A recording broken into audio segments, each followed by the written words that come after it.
filisteos attaccaren Israele. I figli di Israele schiamparen denanda ai filisteos a colaren, colpizza muarzo la mon di Gilboe. I filisteos, correndo da Uri a Saul e suoi figli, accoparen Jonate, Abinadab, Malchisue, figli di Saul.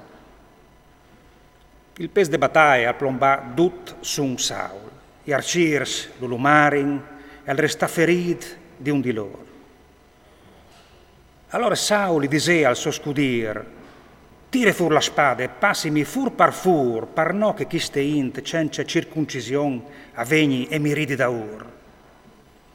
Ma il scudier, plendi pure, non volesse avent. E allora Saul alchiolè la spada e si buttò prasore di e. Anche scudir, vedut che Saul gli era muart, si buttò prasore de spade e al morì. Così, al finì Saul, insieme coi 3 figli. Tutte la sua famiglia e finì insieme. Quando gli israeliti de Valade avvederin che loro le avevano tovate e che Saul e i suoi figli se erano muarti, abbandonarono le loro città e schiamparono. Arrivarono i filisteos e si sistemarono lì.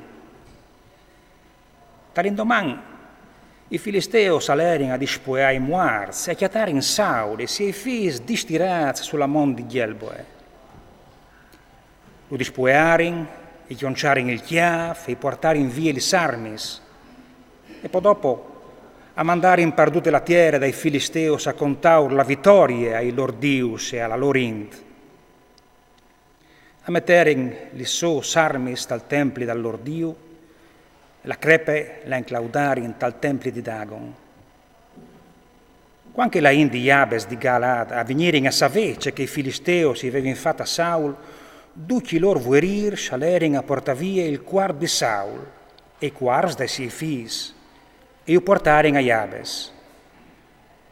Sotterrarono i loro vues sotto al terebin di Jabes e azzunarono per 7 giorni.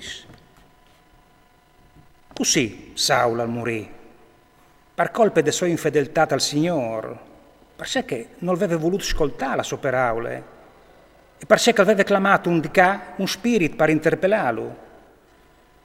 Non aveva interpellato il Signore. Perché il Signore lo faceva morire e passò il reame a David, figlio di Jesse.